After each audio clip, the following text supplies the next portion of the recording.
At the farthest edge of the Azure Ocean, in the Frostveil Sea, a black island hid its teeth. Fog clung to Nightshade Lagoon like rot that would not wash away. Bones littered the shore, whale, shark, and the fossil spine of a kraken rose from the sand like a broken cathedral, all gazing toward the black water trapped in the island's sunken heart. There, Dusk Haven stood. Iron towers breathed torchlight through the mist. Inside, the screams never reached the Azure Sea. The air smelled faintly of brine and wet limestone. Kaiya drew a scalpel from her belt and dragged it across the stone with slow, deliberate precision until the blade was honed to her liking. A woman lay on the table behind her, a sheet drawn to the chin. The lady's skin was pale as alabaster. Her lips were stitched shut with a needle and gut thread. The toe tag swung gently, tick, tick, tick, each sway answering the scrape of the knife. Tick. Kaiya's hands were steady. Always steady. Cold enough that the metal fogged faintly beneath her touch. Her gloves were always tight. Always perfect. No skin ever showed.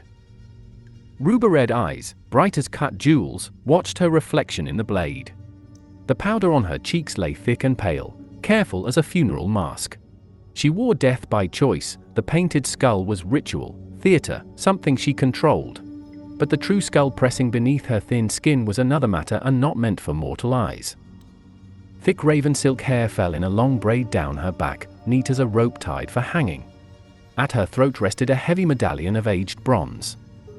A sunburst, cast in a darker shade of bronze, framed it, thin rays sharp as blades. Within the circle sat an owl carved in layered metal feathers.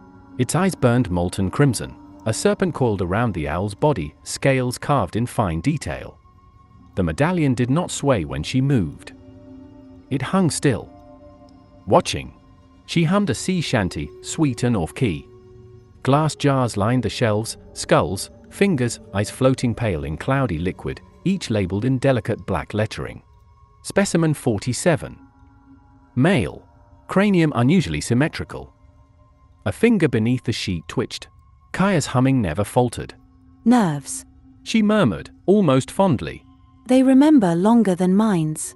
She adjusted the sheet with precise fingers and returned to her tools. Her glove slipped for a heartbeat. Bone gleamed. She pulled it tight again. Every motion deliberate. Patient. Careful.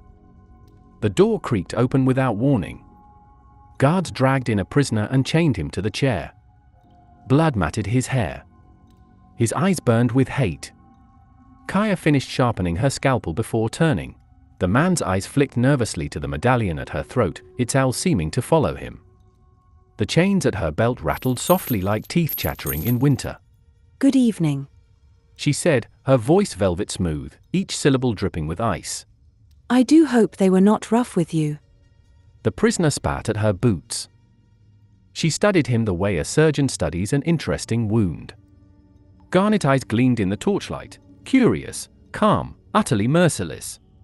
She set aside the surgical hook beside a branding iron and a trepan drill, their handles worn smooth from use. She tested the trepan's teeth, eager for bone. She threaded the curved needle with pale gut, humming as if mending a sail. Her fingers chose the scalpel. I only require a name, she said gently. Just one. Kaiya's lips curved slightly, a cold, thin smile of quiet pleasure. She relished this, the tension, the fear, the knowledge that he was hers to unpick. From the shelf behind her, a jar clinked softly against another. My master dislikes wasted time, Kaiya said. Who? He croaked.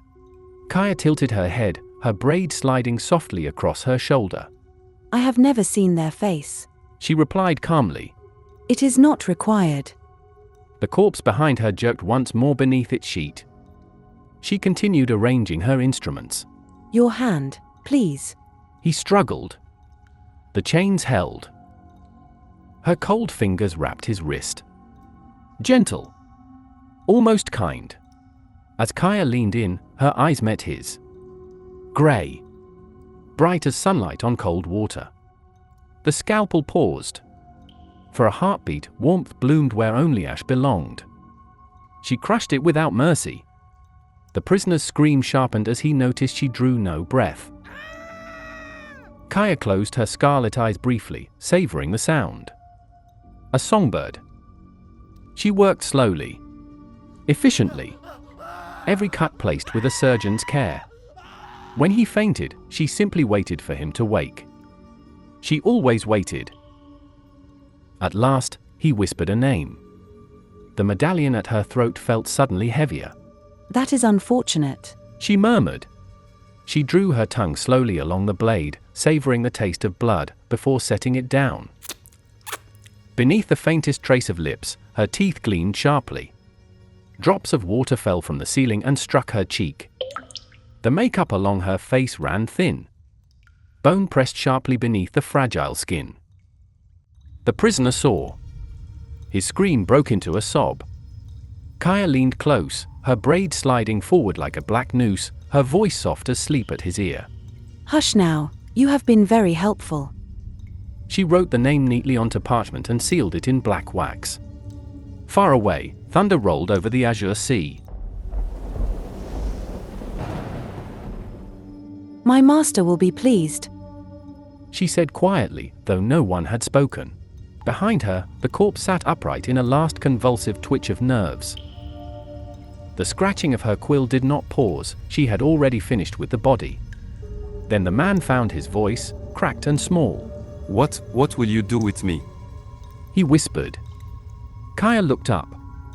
She did not answer. A smile did. Thin. Sharp. The man's gaze drifted to the shelves, the quiet rows of hands, eyes, and grinning skulls floating in cloudy glass. She reached for an empty jar, redipping the quill in the inkwell. Spell your name. She said sweetly, quill poised above the jar's label.